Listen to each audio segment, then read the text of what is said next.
Great day, everyone. This is Scott Ross, and I'm so fired up to have you back on the Scott Ross Show. And I am especially excited for you to hear from the guest that I have today. His name is John Lee Dumas, and he's the founder and host of Entrepreneurs on Fire, which is an award-winning podcast he founded 8 years ago. And he went from nothing to now 2,600 episodes in which he has interviewed absolutely the who's who of the business world. And so, his podcast makes more than $1 million in annual revenue. He's got some businesses that have sprouted out of that podcast that are making millions of dollars as well. And so as an entrepreneur, he has a lot to share, but he also has the insights of having interviewed more than 2,600 other entrepreneurs. Like I said, the who's who of business.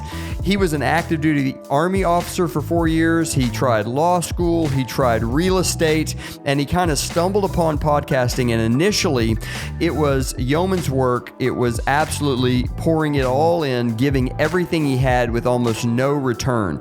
And so he's got an amazing amount of insight into what it takes to keep going, keep the fire burning, and head towards your dreams. So I just can't wait for you to hear from him. You're going to absolutely love him. Now, I have to tell you, we had to do this interview in two parts. The COVID-19 thing created some technical problems where our interview originally got interrupted. And so you're going to hear that, and you'll see that we're wearing different clothes and things like that.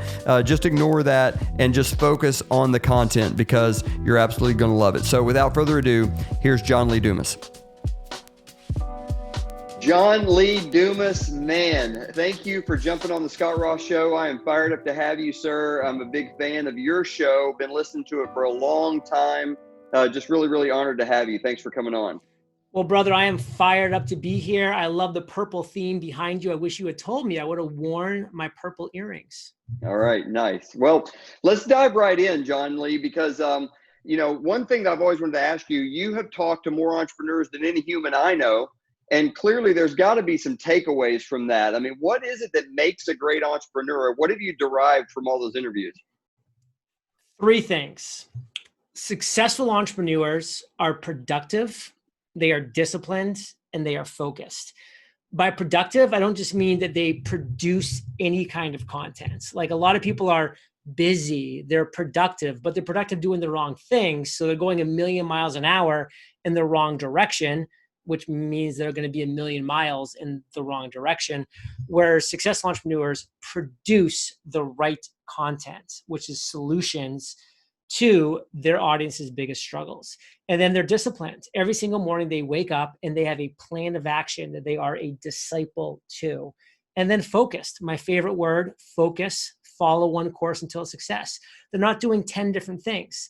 They're the best at one laser focused area. They're not going 1 mile wide and 1 inch deep. They're going 1 inch wide and a mile deep, becoming best in show. Talk to me a little bit about perseverance, because another thing that really inspired me about your story was just how much you were like the rise and grind, living by example guy. I mean, you put out episode after episode after episode, and I don't know how long it was before you really started finding some financial success, but I've heard you mention that before.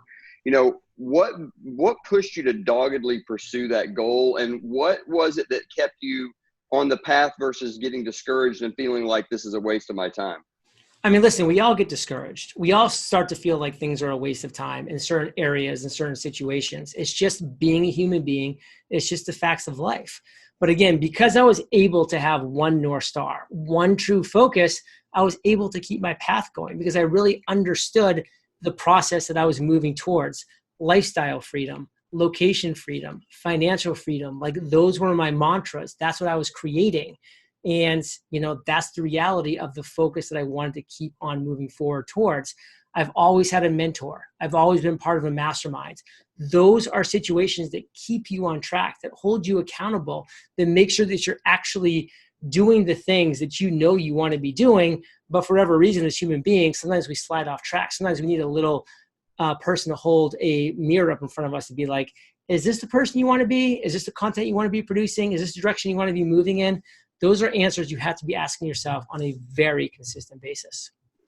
How do you trust yourself and your gut? I mean, a lot of entrepreneurs, get the when are you going to get a real job kind of thing from the people who know and love them. In fact, a lot of them might feel like they're taking a big risk to not do the traditional 9 to 5 thing.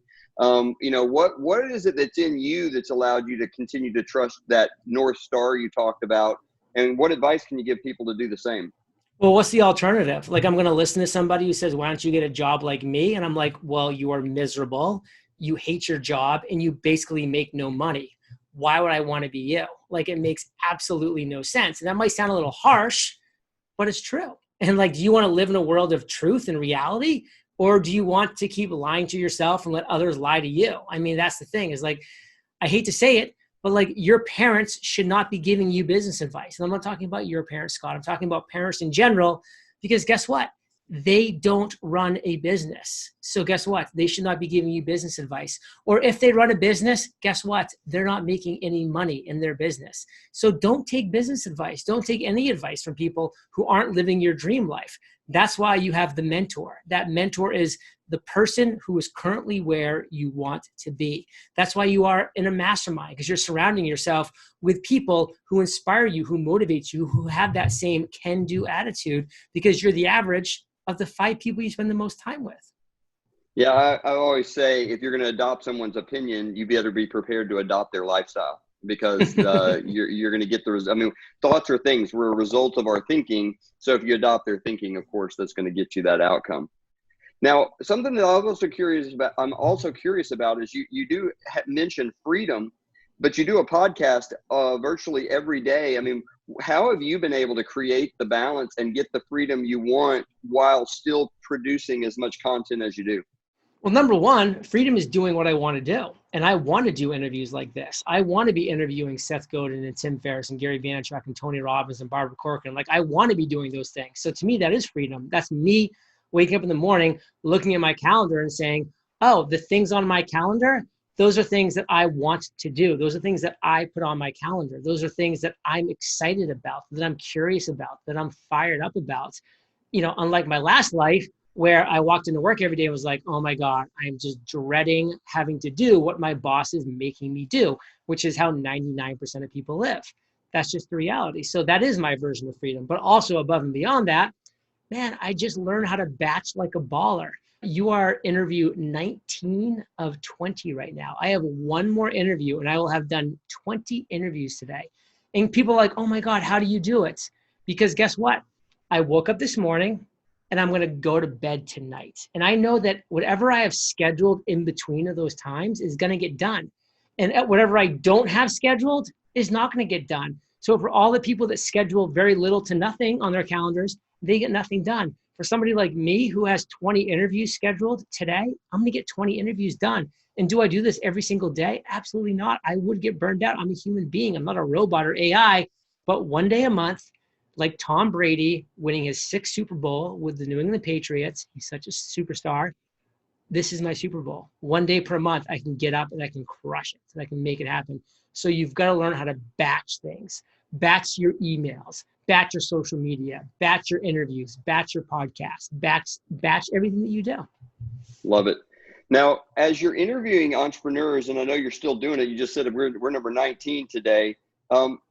With this environment we're in now, and people are talking about a new normal, I have a 2-part question. Do you feel like we're going to have a new normal, or do you think things are going to go back to more of what they were before this coronavirus started? I mean, I don't pretend to be Nostradamus. I really don't know what the future holds. I think there's a ton of uncertainty. I think we could definitely be seeing a flare back up of COVID-19 at some point later in 2020, sometime in 2021. Who knows? Is this thing going to mutate? Is it going to come back up?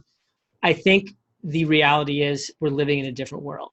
Things are never going to quite be the same. We're never going to be in a group of people when somebody coughs, and we're never going to quite be the same. Like, we're not going to freak out for the most part, likely, but it's never going to be the same. It's literally never going to be the same. And that's, sad in some ways, but it's reality in all the other ways. And so you just need to adopt the new reality. And for me, I know that I want a business that I can do this right here, that I can be at my home in Puerto Rico. You can be at your home, and we're going to be doing a very high quality, high valuable interview for people. and we're going to get the messages out. And I love the fact that I built a business that can continue to thrive in these times. And that's something I would encourage people is your business going to be able to thrive if and when another massive pandemic, strikes? Yeah, I joke, I have seasonal allergies, and this hits right at the time when if you have seasonal allergies, they show up. And I joke, this is the worst possible time because, if I even sneeze, everybody's flipping out. Like, do they have Flipping out. coronavirus? So that leads me to my follow-up question, which is, both you as an entrepreneur who's very successful and your interviews you're having, I mean, what are you sensing as the new opportunities that exist out there based on the new normal? The new opportunities is you've got to be willing to find something that you're passionate about, that you're excited about, that you also can bring value and knowledge to the world in, that has a void that you can fill. You can't be this weak imitation of people that are doing things that are working, that are successful.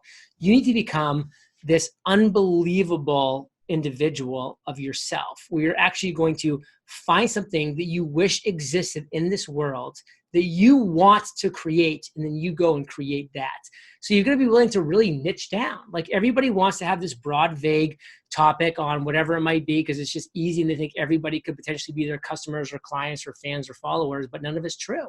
You've got to serve one group of people who have one specific problem, and you've got to deliver the best solution. If you do that, you will win on a certain level. Love it. Yeah, you get rich in a niche, right? So one question I ask everybody who comes on the podcast, if you could only recommend a single book, what would it be? The Slight Edge by Jeff Olson. Love it. Terrific book. What's the book that came out that's very similar to Compound Effect by yes, Darren Hardy. There you go. Darren Hardy's Compound Effect. That's exactly right. Why do you love the book, Slight Edge? Because it's all about doing the small things right every single day that turn into massive results. And that's why people lose, because they think they're not making progress by doing the small things right every single day. Now, something that, you talk about a lot is mentorship. And, just talk about, what you've found in terms of the importance of mentorship and how do you find the mentors for your life? The key thing when it comes to finding mentors is the following phrase. Your perfect mentor is somebody who is currently where you want to be. And now that sounds simple and obvious, but sadly, so few people actually follow that phrase and follow that structure. And they're like, well, if I could only have like Richard Branson be my mentor or Mark Cuban, but like, if you want to like run an airline or open a record store, maybe those guys would be good mentors for you. But who is somebody who is right now where you want to be in life? And for me, back in 2012, when I was looking for my mentor, I was looking for a successful business podcast host. So I found a successful business podcast host. I hired her. She was about 1 year ahead of me. And guess what? She was able to guide me through the process because she had currently been down the path that I was about to embark upon. Yeah, I mean, I see that a lot. I mean, people want to they're like, well, like you said, if Mark Cuban can't be my mentor, well, I'm hosed. If John Lee Dumas can't be my personal mentor. And I'm just curious because I'm sure you get asked this a lot. I get asked all the time, and I always love to hear people's answer. People ask me, Scott, will you be my mentor? What do you tell people when people reach out to you that are just like you said, they're so far back down the path, there's 100 other people that would be better mentors for them? Well, I am very honest and I say I no longer mentor anybody one-on-one. However, I do have a list of individuals who I've personally mentored in the past who are great coaches, and I'd love to make an introduction for you. And you can have a free 15-minute, no questions asked, no strings attached conversation with these individuals and, be off to the races if that makes sense for you. And so I do feel like no matter what stage you are in your life and business, making the ask is always a great thing to do, because even if that person ends up not being the right fit for reasons that, could be plentiful, there's a very strong potentiality that they could guide you or make a warm introduction in the right area. So fortune favors the bold, make the ask, drive forward. Now, something that I know you talk about a lot is finding your calling and obviously being passionate about what you do. You kind of stumbled upon podcasting, I guess. I mean, you were on You were on a long commute all the time, so you were listening to podcasting, and you kind of discovered that it was a thing and that changed your life. I mean, what do you recommend for people who they know they're frustrated where they are? They're in a 9 to 5, they feel stuck, but they don't really feel like there's this obvious blinking light of that's my calling. Listen, I stumbled upon podcasting. Absolutely. I was just desperately looking for content. I was looking for inspiration. I was looking for motivation. I was looking for structure. I was looking for a lot of things. And my advice specifically to your question for those individuals is, listen, life is a buffet. It is a buffet of a splendor of different dishes and appetizers and main courses and desserts. And you need to be trying everything, because until you go all in and actually taste something and actually put it in your mouth and actually experience what that is, you're not going to know if you like it, love it, hate it, are disgusted by it. So you need to be looking at life as these opportunities for you to test and try things. Go for it, take action. Fortune favors the bold. Dive in, see how it tastes, see how it feels. And if it's not for you, spit it out, move on to the next thing. I mean, that is what I was doing. I was trying and testing all these different things. And for me, when I just, tasted and tested podcasting, it was like love at first sight. I was like, wow, this is the one. This is where the magic happens for me. I resonated with it. I got the platform. I fell in love with it, and I went all in. And that will happen for you, for those individuals watching and listening, if you give enough opportunities time to bloom, time to test, time to drive, time to grow. Yeah. I mean, I don't know if you would agree with this, but I hear this thing of like, do what you love and the money will come. And I really don't think that's true. I mean, like you said earlier, you really want to find a problem that you can solve for people and focus on solving that problem. And when you're adding enough value, obviously you're going to get it back. And I think that if you're trying that buffet table, you really should be looking for what is the problem you can solve that really resonates with you. I mean, you're delivering huge value to so many people, entrepreneurs generally, through the content of your podcast, and then the content that you sell to people like me that might want to be a podcaster. So you're just solving problems for lots of people. But would you agree with this idea that you really want to look for a problem where you can solve it and add value and that sparks you? So my answer to that is yes and no, because I honestly believe you're going to find something that's going to work to the level that you definitely want it to work. It's going to be a combination of multiple things. On one side, so let's just go on the left-hand side here, there's got to be passion. There's going to be curiosity. There's going to be excitement that you have in this area.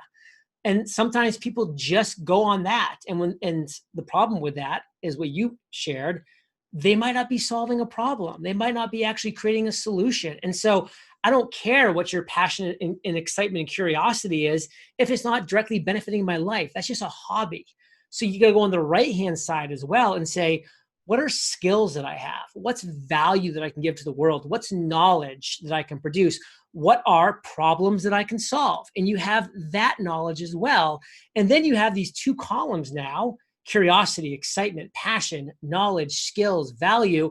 And then I like to say, you need to try to combine those things and find where they commingle into what I call a zone of fire. That's where you're really going to be able to go forward. Because listen, if you just go on that right side, that left side, like we said, just the left side is a hobby. Just the right side, yeah, guess what? You might make a success of yourself initially, but what's going to happen? If it's just value and knowledge and skills you're giving to the world, but there's no passion and curiosity, then even though it's a success, you might just be creating another job for yourself. That's like the job that you tried to leave, from corporate America or from your cubicle, because your excitement will fade after a couple months, after a couple years. Why am I still podcasting 8 years later, 2,600 episodes later? Because I was able to find something I was passionate about and curious about and excited by, having amazing conversations with inspiring and motivational entrepreneurs, and combine it with value that I could give to the world, solutions that I was providing. Like, that's what the podcast Entrepreneurs on Fire was and is to this day. So how can you, the listener, the viewer, combine those two things and find what your zone of fire is and then go all in? So not only are you solving problems, which you mentioned, which is key, but you're also enjoying doing it. Yeah, for sure. We're absolutely on the same page. What's been your biggest failure, and what's maybe the lesson you've taken away from that?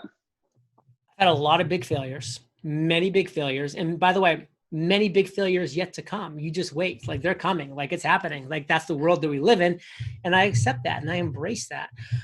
But, my biggest failure, and it's so clear now that I know, 7 years later, why it was a failure. But at the time I was a naive, inexperienced entrepreneur. Now I'm like, what an idiot you were. But back then I was like, I know what my audience wants. They want X and Y and Z. And so I spent time and money and effort building that X, Y, and Z.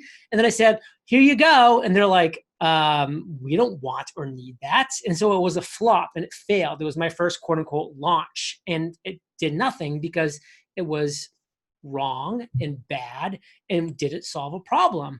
So I kind of went back to the drawing board and finally did the right thing, which was ask my audience, what are you struggling with? And I created a solution for that struggle. And that ended up being the biggest and best thing I ever did, which is Podcasters Paradise, which has brought in 6,000 members, $5 million in revenue, and growing every single day 6.5 years later. So, my biggest failure led to my biggest success, which is why I'm excited that I have massive failures in my future, because those failures are going to lead to even more success. Yeah, absolutely. I mean, you and I have something in common. We were both in the Army. I mean, I think that idea of getting, knocked on your butt and getting back up again is just something that's ingrained in that culture. I mean, what were some of your big takeaways from being in the Army that's helped you now? The biggest thing by a long shot was being a second lieutenant, being handed a tank platoon, 16 men and 4 tanks, getting to the base and them saying, that's a tank, go figure it out. We call it on the job training. And yep. I was like, okay. And guess what? I figured it out by asking questions. Even though I was the officer, the platoon leader, like my 37-year-old platoon sergeant, who, by the way, seemed so old at the time. Now I'm 3 years older than he was back then when I was 22 and a butter bar lieutenant. What did he do? He told me like what I needed to learn and what I needed to focus on. And I was able to be humble enough to say, even though like I'm the officer here and you need to be saluting me and calling me sir, like I need to learn from you because you're the person with experience, with knowledge. You've been there, you've done that. So please, I'm coming to you with my hat in hand. Like my beret is in my hand, like help me out. And that's, allowed me to kind of take that knowledge and those skills from the military and apply it to entrepreneurship and go all in. Well, JLD, it's been an absolute pleasure. Again, super honored. I'm a big fan. Continue to have massive success, as I know you will, and I'll be following along with you as well as my audience. Thank you for your service, Scott. Have a wonderful day, brother. Thank you. Bye-bye. Man, what a packed 25-ish minutes there. I know that you got a lot out of it, and just some things that really stood out to me were, his qualities of a great entrepreneur, just that idea of focus, and obviously being passionate about what you do. His answers on mentorship were huge. The ability to, find someone who's only a little bit ahead of you. I mean, this is one of the biggest mistakes I think people make, is that they convince themselves they can't be successful because they don't have the ultimate mentor in their mind. They don't have, a John Maxwell. They don't have a Jeff Bezos. They don't have somebody like an Elon Musk to mentor them. So they're like, well, I'm out. John Lee did 2 things if you heard in that interview. Number 1, he picked someone who was only a year ahead of him, right? He's picking somebody who's where he wants to be. And second thing he did is he paid the person. I mean, he was willing to invest to shorten his learning curve. And that's really what it's about. And, I've said this many, many times that your mentor could come through a book. Your mentor could come through a podcast like this. I mean, I could technically be your mentor if you're listening to enough Scott Ross shows. I mean, somebody like John Lee with Entrepreneurs on Fire, that can be your mentor because you're finding people who are where you want to be. They don't need to be somebody that necessarily meets with you face to face. But I just thought that was absolutely critical. His talk about being humble and, being willing to be teachable when he was in the military. And I think that's a lesson that can be applied to absolutely every walk of life. So I know that you enjoyed this episode. Listen again and again, share it with your friends. And guys, we're going to keep the content coming. I can't wait to pour more value into your life and help you achieve your dreams. Until next time, thanks for listening. Bye.